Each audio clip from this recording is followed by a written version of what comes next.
The letter arrived on a Tuesday. Emily sat on the porch swing of her grandmother's old farmhouse, nursing a lukewarm cup of tea. The August heat had softened the wood beneath her bare feet, and the swing creaked in slow rhythm. The mailbox clinked shut, and she heard the tired sound of the postal truck moving off down the gravel road. She almost didn't bother checking. Most of her mail these days was junk or overdue notices she'd already memorized. But something made her stand. A whisper of habit, maybe, or hope. The envelope was cream, thick, and slightly yellowed at the edges. Her name was written in perfect cursive. Emily Grace Holloway. Her hands trembled as she opened it. The seal was wax, burgundy red. The scent of lavender drifted out, Grandma June's favorite. To my Emily, if you're reading this, then I've already gone. And what's mine should have been yours. I wrote this because I feared what your mother might do. Emily's stomach flipped. The house, our home, was promised to you. You've loved it as I did. You cared for me when no one else came. But I'm afraid I made a mistake. I trusted your mother to honor my wishes. Emily read the rest sitting on the porch steps, blinking tears through lines that blurred and sharpened again.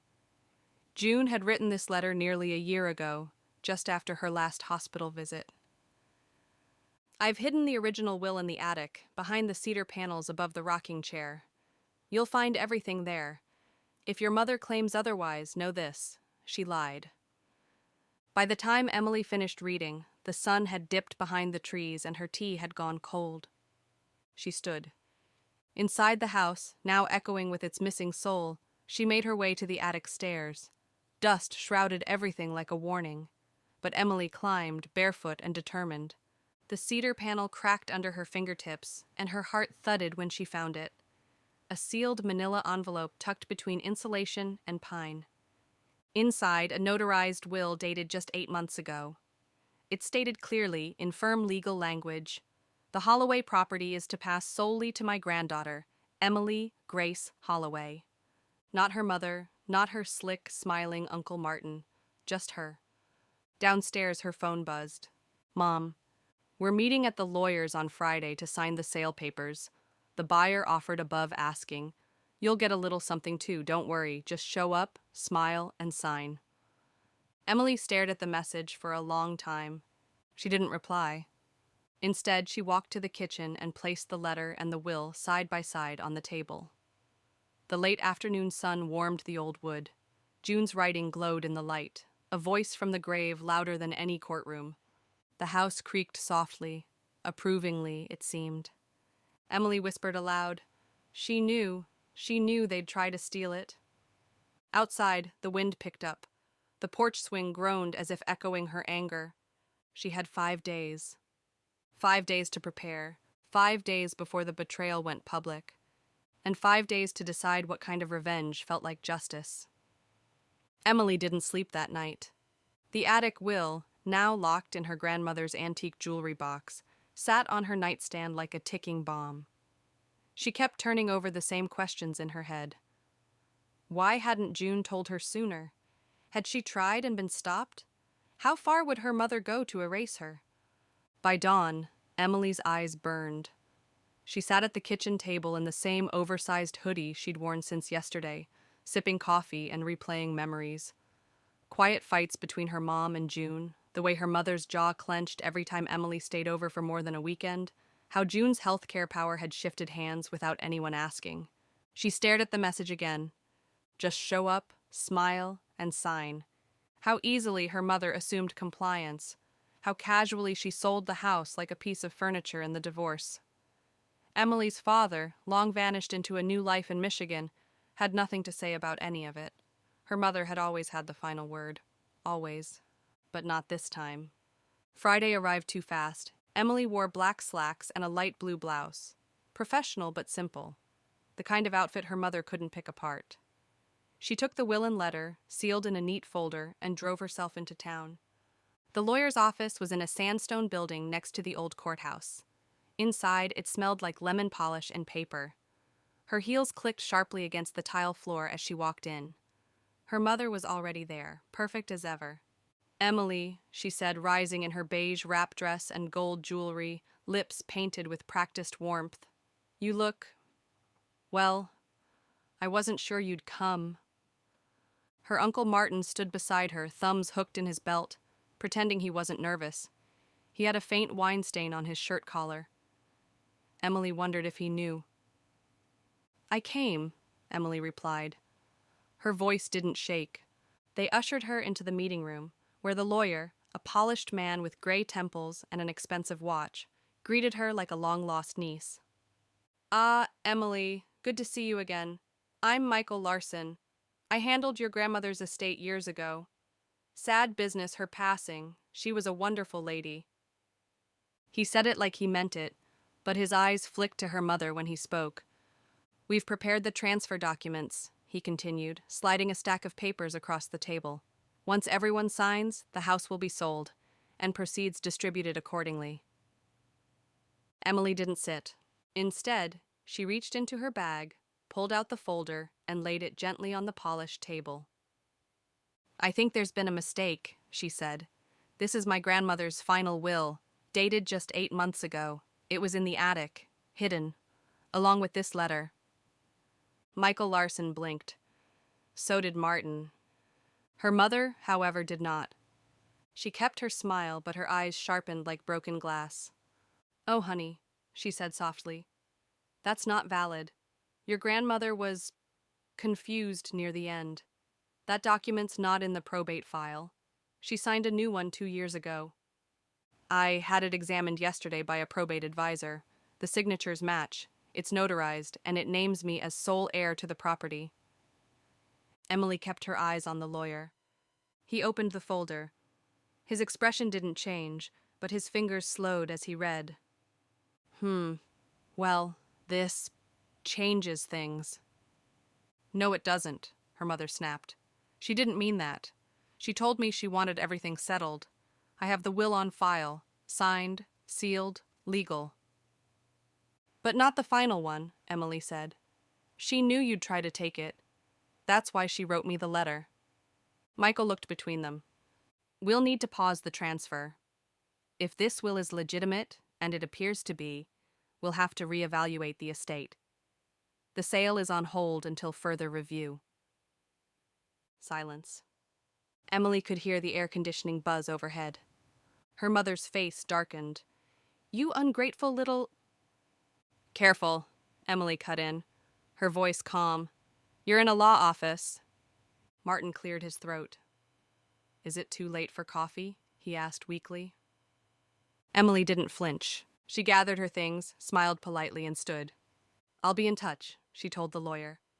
Then to her mother, next time you try to erase someone, maybe don't do it in a house they still live in. She left the office with the weight of a storm in her chest. But it wasn't fear, it was power. The moment Emily stepped outside the law office, her phone buzzed again. She didn't need to look.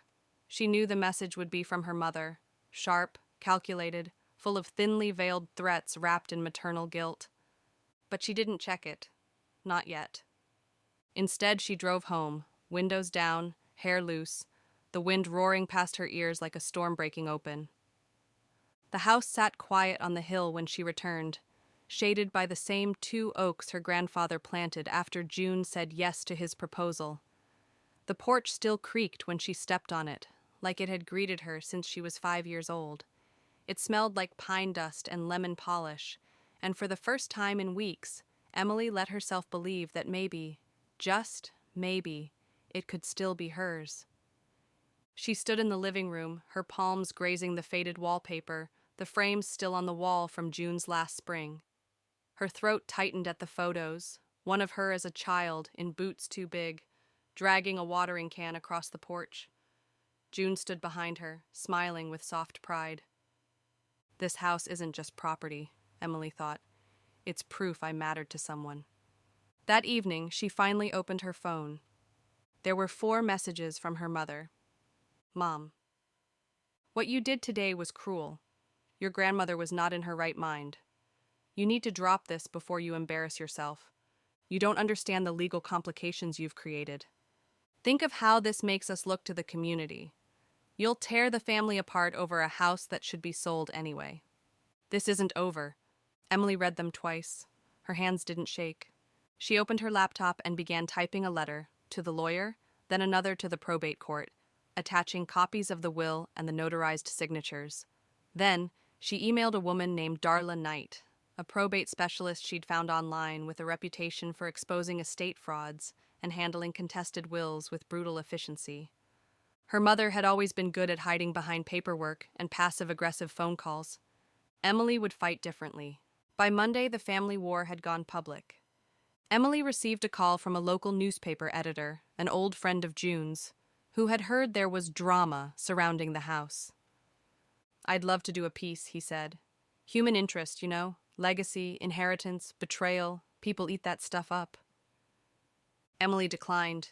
She didn't need the court of public opinion. Not yet. But later that night, she found out her mother had listed the house on Zillow again. Price bumped up, pictures refreshed, no disclosure that it was under legal dispute. She took a screenshot. The next day, she sent it to Darla along with another letter. Within hours, a cease and desist order was filed. The listing disappeared. Her mother didn't call. Instead, Martin did.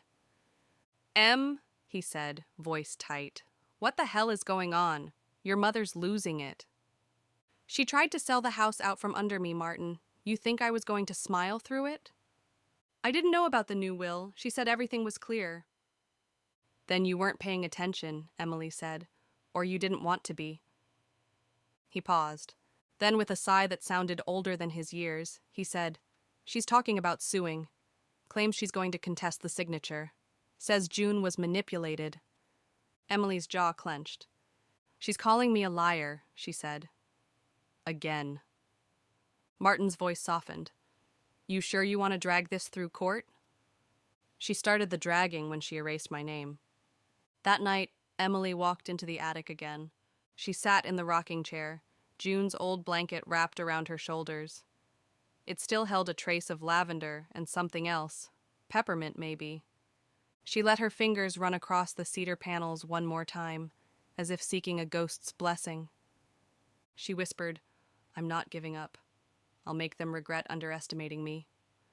The house creaked once gently. Outside, a fox darted through the grass under moonlight.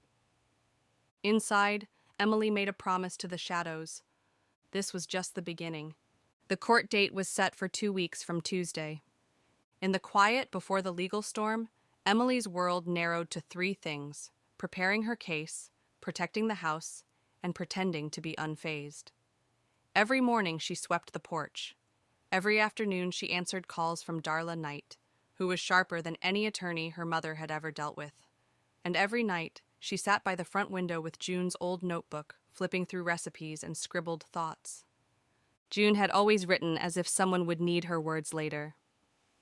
"If you ever feel small," one entry read, "remember that anger is often a compliment. It means they expected you to stay weak."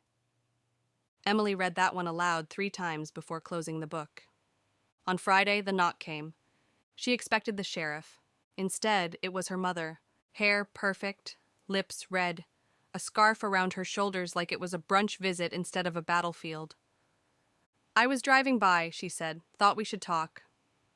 Emily didn't move from the doorway. "You haven't just driven by in 5 years." Her mother smiled, the same tight-lipped expression she wore during PTA meetings and funerals. "May I come in?" "No." Her mother glanced past her into the house. "This place looks smaller than I remember." "It's not the house that changed." Her mother pressed her lips together, choosing her next words like weapons. "You've made this ugly, Emily. I'm offering you one last chance. Drop the will. Sign the sale documents. I'll give you 30% of the proceeds. That's more than fair." Emily leaned on the doorframe. 30% of what was promised to me in full? "You think dragging me to court will end well for you? I've spoken to lawyers." June was declining. She wasn't thinking clearly. "You're setting yourself up for a long, painful fight." "Then you'd better bring good shoes," Emily said. Her mother didn't blink. "I raised you better than this." "You raised me to shut up and smile. That's not the same thing." The silence between them crackled like a live wire. "You're being vindictive." "No," Emily said, stepping back and beginning to close the door. "I'm being remembered." She let the door click shut. No slam. Just final. Through the glass, she watched her mother linger on the porch for a moment, her posture stiff, her eyes narrowing, calculating. Then she turned and walked toward her Lexus, heels clicking down the path like a metronome marking the tempo of a war that had just hit a new key. That night, Emily heard footsteps outside. She rose from bed and flicked on the porch light. Nothing. She walked out anyway, barefoot and cold, and scanned the driveway. Just the usual shadows. But when she turned back toward the door, she saw it. A photo on the welcome mat. One of her and June, taken the summer before she passed, both laughing in the garden, smudges of tomato juice on their hands. But someone had scribbled across the top in red marker. "Don't ruin what's already done." Emily stood still for a long time. Then she picked up the photo and took it inside. She lit a match and dropped the picture into the fireplace. And she made another promise. If they wanted a quiet girl, they should have buried her with June. Emily didn't report the threat. Not because she wasn't afraid, she was, but because fear at this point had become something different. It didn't stop her anymore. It sharpened her, turned her routine into ritual. She wasn't preparing for a legal battle now. She was bracing for war, masked in polite smiles and family phone calls. The next morning, she called Darla. "I need to file a restraining order against my mother." Darla paused. "You sure about that?" She left a message, in red ink, at my door. "Then yes, I'll draft the paperwork today." Emily exhaled, her throat dry. "Thanks." "Do not engage," Darla warned. "Let the documents speak for you. Let the court watch her unravel." By the following week, the house was quiet but charged. Emily started locking every window at night. She changed the passcode on the back door. She placed a motion detector near the porch, and she made copies. Dozens of them. Of the will, of June's letter, of her handwritten journals. She sent them to Darla, to the court, even to Martin, just in case he decided to grow a spine. Then, she slipped one last envelope into a fireproof safe behind the linen closet. It wasn't paranoia anymore. It was strategy. Because that night, a man in a blue jacket came by, pretending to be from the water company. "Just need to check the meter readings," he said. Emily didn't open the door. She watched him through the camera feed, noted the clean shoes, the 2 polished teeth. He didn't carry a clipboard, didn't wear an ID badge. She waited until he left. Then she called Darla again. "We need to accelerate the injunction," she said. "I already filed.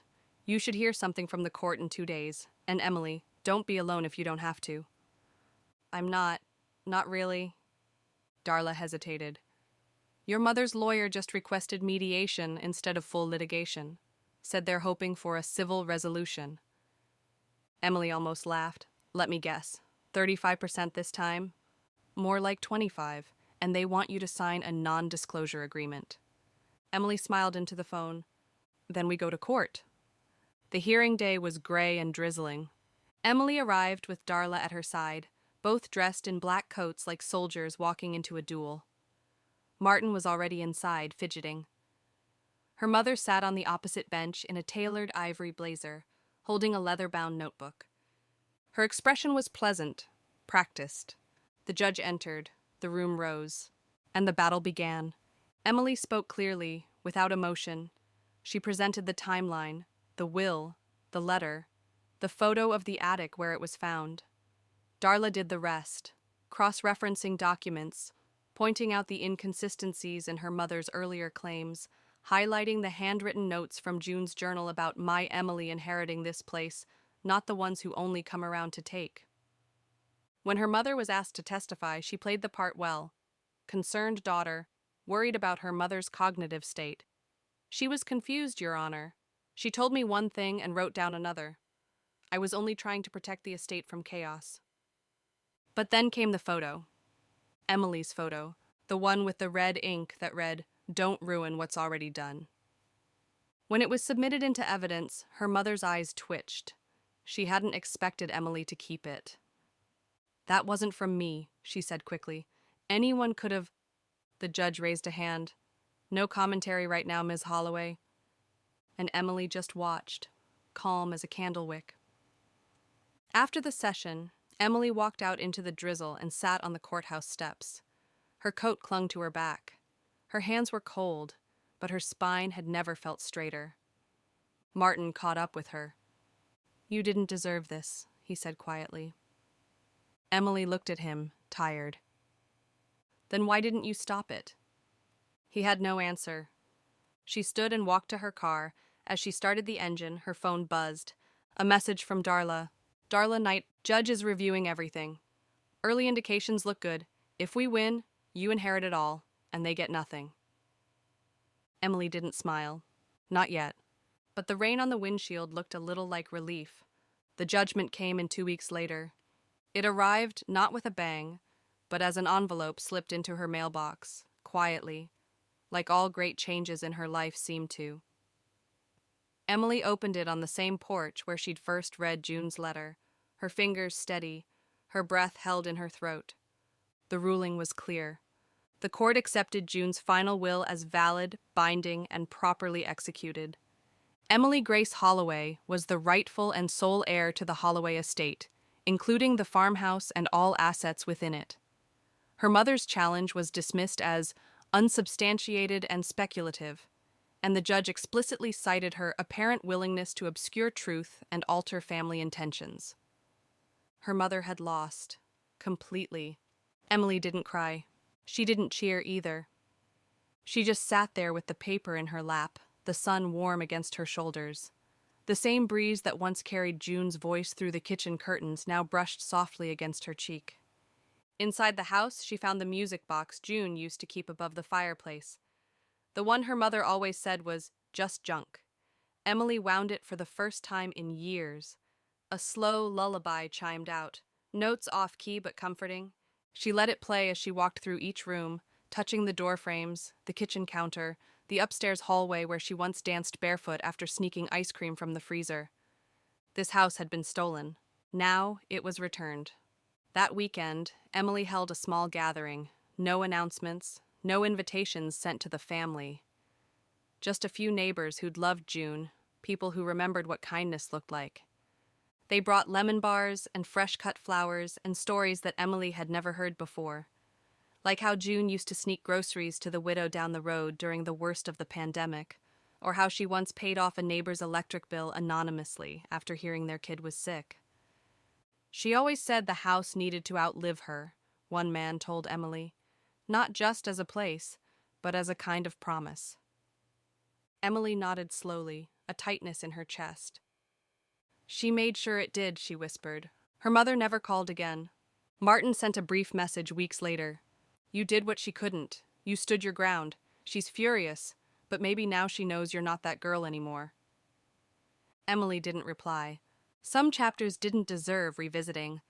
Instead, she put fresh curtains in the kitchen, planted lavender and mint along the edge of the porch, and replaced the peeling Holloway sign with a new one. Emily's Holloway House. Just like June had wanted. Spring came early that year. The porch swing creaked again as she sat with tea, barefoot, June's blanket over her legs. Her laptop was open beside her. She was drafting a piece she'd been quietly writing for months now, titled, "What We Inherit from Silence." It wasn't about money, it was about memory, boundaries, fire, and how justice doesn't always look like victory.